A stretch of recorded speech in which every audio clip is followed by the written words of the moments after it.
آج کی ویڈیو میں ہم آپ کو ایک ایسی کہانی بتائیں گے جس میں ایک مظلوم تربوز والی کی گواہی تربوزوں نے دی، اس لیے ویڈیو کو آخر تک ضرور دیکھے گا۔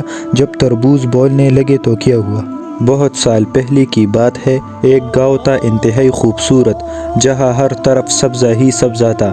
اس گاؤں میں سب بہت پیار سے رہتے تھے۔ سب سے بڑی بات یہ تھی کہ ہندو اور مسلمان ایک ساتھ رہتے تھے، کسی کا کوئی دشمن نہیں تھا، ہر کوئی اپنے کام سے کام رکھتا تھا۔ اس گاؤں میں ویسے تو اللہ کی سبھی نعمتیں تھیں، مگر ایک ہندو آدمی سب سے اچھا انسان تھا۔ اس کو سب تربوز والا کہتے، کیونکہ گاؤں میں صرف اس کے پاس تربوز کا سب سے بڑا کھیت تھا۔ وہ بازار میں تربوز کا ٹھیلا لگاتا۔ وہ تربوز اسے رسدار اور میٹھے اور تازہ ہوتے کہ جھٹ پٹ وہ تربوز بک جاتے۔ گاؤں والے ایک تربوز نہیں بلکہ 3-4 تربوز اکٹھے خریدتے۔ اس ہندو کی پڑوس میں ایک اللہ والا بھی رہتے تھے، جو بوڑھے تھے، جن کے کوئی اولاد نہیں تھی۔ وہ بس ہر وقت اللہ کی عبادت میں لگے رہتے۔ کسی کے ساتھ وہ زبردستی نہیں کرتے کہ ہماری دین میں آ جاؤ، بلکہ وہ چاہتے تھے کہ جس طرح اسلام پیار سے پھیلا ہے، اسی طرح میں بھی حسن سلوک سے اپنے ہندو بھائیوں کا دل جیت لوں۔ وہ تربوز والا بھی ان کا خاص خیال رکھتا تھا۔ اسی نیک آدمی کا ایک بھائی بھی تھا، جس کے ترقی سے جلتا تھا۔ وہ خود تو کام چور تھا، لیکن اپنے بھائی کی محنت کی کمائی سے خود بھی فائدہ اٹھانا چاہتا تھا۔ وہ دیکھ رہا تھا کہ اس کے بھائی کا تربوز بہت بکنے لگے ہے اور اسی کا ٹھیلا کچھ ہی دیر میں خالی ہو جاتا ہے۔ لوگ اسے پسند کرتے ہیں، اس کے گھر میں امیری آتی جا رہی ہے، خوشحالی آنے لگی ہے۔ سب سے زیادہ بری بات یہ تھی کہ وہ مسلمان کا دوست تھا، خاص کر پڑوسی اللہ والے کا بہت خیال رکھتا تھا۔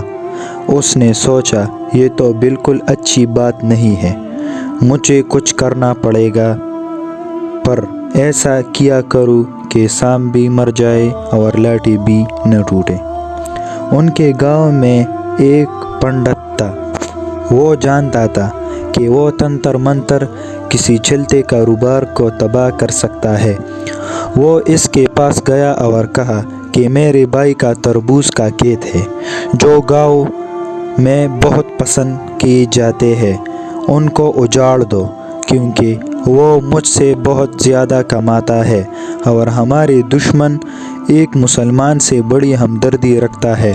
مجھے ڈر ہے کہ وہ اللہ والا کی وجہ سے مسلمان نہ ہو جائے۔ اس پنڈت نے کہا، میں ایسا نہیں ہونے دوں گا۔ وہ بھی اللہ والوں سے بغض رکھتا تھا، ان کے لیے اپنے دل میں برائی رکھتا تھا، اور کسی نہ کسی طرح وہ مسلمانوں کو گاؤں سے نکلوانا چاہتا تھا۔ اب وہ ہندو کے کھیت میں گیا۔ وہ رات پر جادو ٹوٹنا سپلی عمل کرتا تھا۔ صبح اس کے بھائی کو کہا، دیکھو میں نے تمہارا کام کیا ہے، اب وہ برباد ہو جائے گا۔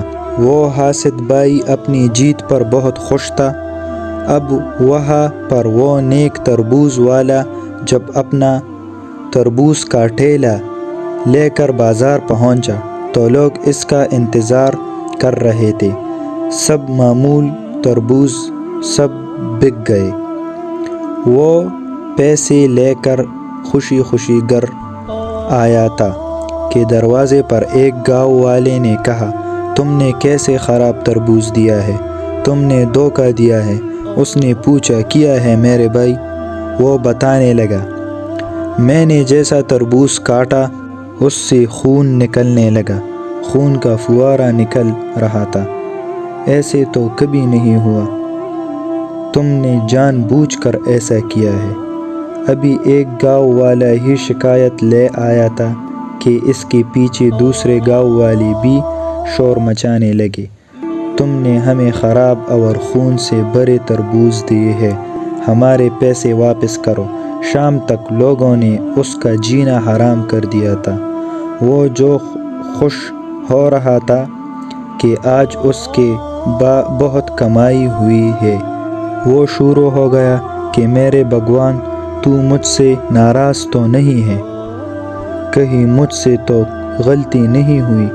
کیونکہ وہی لوگ جو اس کے تربوز کی تعریف کر کے نہیں تکتے تھے، وہ اس کے برائی کر کے اس کو بدنام کرنے لگے۔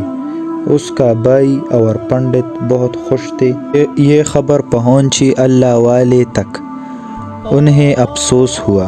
اللہ والے اس ہندو کے پاس آئے اور کہا، ایسا کیسے ہو سکتا ہے کہ تربوز سے رس کے بجائے خون نکل رہا ہے؟ وہ بولا، حضرت آپ نیک انسان ہیں، میری مدد کرے، میرا تو سب کچھ لٹ گیا، برباد ہو گیا، میرے تربوز کے فصل بھی خون سے بھر گئے ہیں۔ اللہ والے فرمانے لگے، فکر مت کرو، ہم پتہ لگائیں گے۔ آپ نے کہا، بس مجھے ایک تربوز چاہیے۔ اس نے ایک تربوز اٹھا کر دے دیا اور کہا، یہ لیجئے اور جو کرنا چاہتے ہیں کر سکتے ہیں۔ آپ نے تربوز لے لیا اور نماز پڑھنے کے بعد کھیت میں آ گئے۔ تربوز اپنے سامنے رکھا اور طاقتور وظیفہ پڑھنے کے بعد جیسے ہی پھونک ماری، پنڈت کا چہرہ صاف نظر آیا۔ اس بدبخت کا پتہ تو چلا۔ اب مسئلہ یہ تھا کہ جس نے یہ کام کیا تھا، لوگ اس کو بڑا آدمی مانتے تھے۔ اس پنڈت کے سارے گاؤں والے بہت عزت کرتے تھے، اس کے خلاف کبھی کچھ بھی نہیں سن سکتے تھے، اور بدنام ہوتا وہ تربوز والا۔ ساری رات آپ عمل کرتے رہے۔ فجر کے نماز کے بعد آپ جب تربوز والے کے پاس آئے تو دیکھا کہ وہ غمزدہ بیٹھا ہوا ہے اور ٹھیلے پر سارے تربوز رکھے ہوئے تھے۔ کیا ہوا؟ تم بازار نہیں گئے؟ حضور، کیا فائدہ، میں کیا کروں، آج کوئی بھی مجھ سے تربوز نہیں خریدے گا۔ آپ تو جانتے ہیں، آپ نے کہا فکر مت کرو، ظہر کی نماز پڑھ کر ہم آئیں گے، آپ ٹھیلے پر سبھی خربوز رکھ لینا اور سبھی گاؤں والوں کو کھیت کے پاس بلا لینا۔ وہ کیا پوچھے ہے؟ اس نے کہا، جیسے آپ کی مرضی۔ اس نے ساری گاؤں میں اعلان کر دیا کہ سب لوگ دوپہر تک ان کے کھیت میں پہنچے۔ پنڈت اور اس کا بھائی بھی آیا کہ اب جنگ ہوگی اور ہم مل کر تماشا دیکھیں گے۔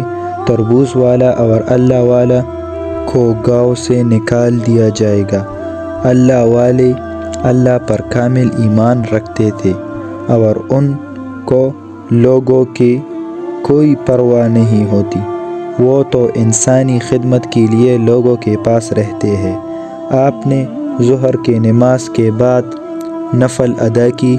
اللہ کے حضور آپ سجدے میں چلے گئے۔ بہت دیر تک آپ دعا کرتے رہے۔ دعا مانگنے کے بعد آپ لوگوں کی طرف دیکھنے لگے۔ ان میں سے کوئی مذاق اڑا رہا تھا، کوئی سوچ رہا تھا یہ کیا کرے گا، کوئی جادوگری دکھائے گا یا کوئی کرشمہ دکھانے والا ہے، یا ہم سب کو اپنے قابو میں کرنے والا ہے، یا وہ کچھ بھی کر سکتے ہیں۔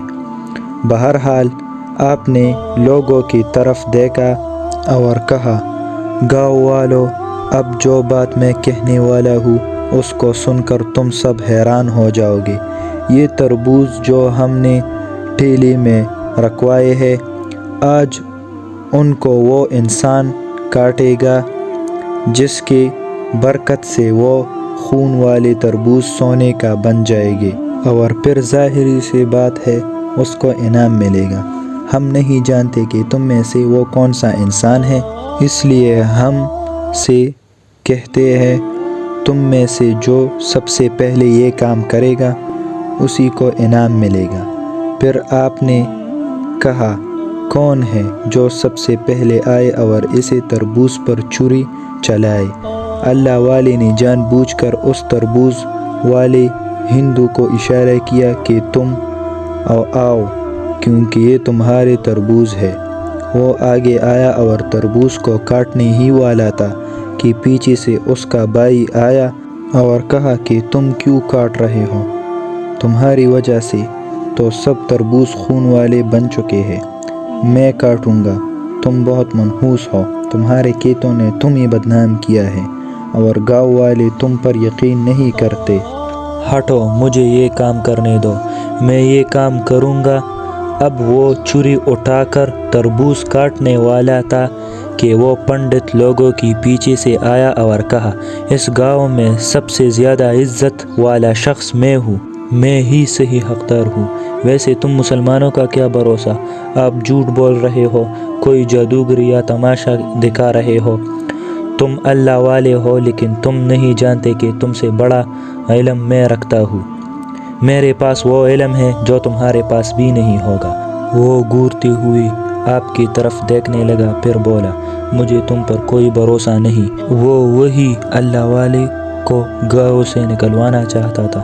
اس نے کہا گاؤں والوں میں تمہارا بڑا ہوں، اگر یہ تربوز سونے کا بنا تو ٹھیک، ورنہ ہم اس درویش کو گاؤں سے نکال دیں گے۔ لگتا ہے یہ جھوٹ بول رہا ہے اور ناٹک کر رہا ہے۔ سب نے کہا آپ جو کہیں گے ہم آپ کی بات پر یقین کرتے ہیں، تربوز اور اس درویش کے بات پر نہیں۔ وہ مکار ہی ہنستا ہوا آگے آیا اور اس نے سب سے بڑے تربوز کو اٹھایا اور چھری سے اس کو کاٹا۔ پھر وہ سونے کا نہیں بنا۔ وہ ہنسنے لگا، میں نے کہا تھا یہ درویش فقیر تم سب کو لوٹ رہا ہے، سب کو بیوقوف بنا رہا ہے۔ میں تو کب سے کہہ رہا ہوں اس گاؤں سے نکال دو، لیکن تم لوگ اس سے گاؤں سے نہیں نکالتے، اور یہ سب اس تربوز والے کی وجہ سے ہوا۔ یہ ہمارے ہی بھائی ہے اور ہماری طرح بھگوان کی پوجا کرتا ہے، لیکن پھر بھی اس نے اللہ والے کا ساتھ دیا ہے۔ ابھی وہ یہ بات کر ہی رہا تھا، تب اسے ایک عجیب آواز آئی، کیونکہ اب جو ہوا سب ہی حیران ہو گئے کہ تمام گاؤں والے دانتوں تلے انگلیاں دبا دے۔ وہ تربوز بولنے لگا تھا، اس نے اسے چھری سے کاٹا تھا۔ اس نے کہا کہ یہ گاؤں والا درویش جھوٹا نہیں، تم جھوٹے ہو۔ تم نے اسے پہلے تربوز والے کے کھیت میں جادو کیا، یہ سب تم نے اس کے بھائی کے کہنے پر کیا ہے۔ تم اللہ کے اس نیک بندے کو بدنام کرنا چاہتے ہو، مجرم تم ہو، تمہاری وجہ سے ہم سب خون سے بھرے ہیں، ورنہ ہم تو اللہ کی نعمت ہے۔ ہماری طرح کے پھل تربوز والے کو اللہ تعالیٰ انعام کے طور پر دیتے ہیں۔ یہ اچھی طرح یہ کاروبار چلتا ہے، اس کے دل میں کوئی گوٹ نہیں ہے۔ یہ گاؤں والوں کو اچھا پھل کھلانا چاہتا تھا، لیکن تم اس سے جلتے تھے، اس اللہ والے سے بھی جلتے تھے، اور اس کا بھائی اس کو گرانا چاہتا تھا، اس کے دولت سے حسد کرتا تھا۔ تب ہی تم نے ہم پر جادو کیا، لیکن اس آدمی نے ہمارے ساتھ یہ کام کر کے اللہ تعالیٰ کو ناراض کیا ہے۔ اب تم دیکھو اس پنڈت کے ساتھ کیا ہوگا۔ پنڈت تربوز کو حیرت سے دیکھ رہا تھا، جو گواہی خود دے رہا تھا، بلکہ باری باری ہر تربوز پنڈت اور اس کے بھائی کے خلاف گواہی دے رہے تھے۔ سبھی گاؤں والوں نے ایسا منظر کبھی نہیں دیکھا ہوگا۔ اللہ والے نے کہا یہ سب جادو کی وجہ سے نہیں ہوا، اللہ کی قسم ہم نے اس کے پر کوئی عمل نہیں کیا ہے، بلکہ یہ اللہ کے حکم سے بول رہے ہیں۔ اس ہندو بھائی نے مجھے دوست سمجھا، اللہ پاک نے اس کے سچائی کا ثبوت ایک پل سے دلوا دیا۔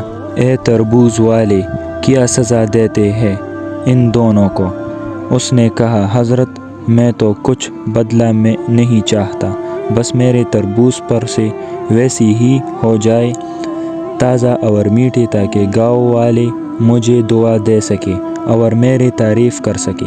میں بھی حلال روزی کمانا چاہتا ہوں۔ پنڈت اب شرمندہ ہو گیا، اس نے کہا میں نے مان لیا آپ ایک اللہ والے ہیں اور میں بہت سے خداؤں کا پوجا کرتا ہوں، لوگوں کو نقصان پہنچا رہا ہوں، میرے دل میں آپ کے لیے نفرت تھی، اب میں بدل گیا ہوں، کیونکہ ایسے پل نے گواہی دی ہے کہ میں تو کچھ بھی نہیں کر سکتا کہ اس پر کس نے جادو کیا، مجھے معاف کر دے، میں کلمہ پڑھ کر مسلمان ہونا چاہتا ہوں۔ پھر وہ تربوز والا بھی کہنے لگا، حضرت اب تک میں نے کلمہ نہیں پڑھا جبکہ مجھے بہت پہلے پڑھنا چاہیے تھا، لیکن آج تربوز کو بولتا ہوا دیکھ کر میں بھی مان گیا، اس کو بولنے والا طاقت اللہ ہی ہے جس کو آپ مانتے ہیں۔ تربوز والے نے بھی اور پنڈت نے بھی کلمہ پڑھ لیا۔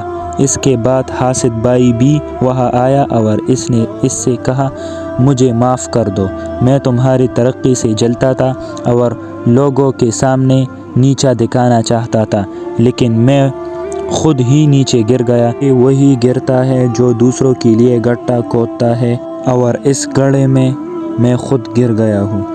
اس کے بعد اللہ والے نے سب کو کلمہ پڑھایا، تربوز کے فصل پر پھونک ماری تو وہ تربوز جو خون سے بھرے وہ واپس اپنی حالت میں آ گئے۔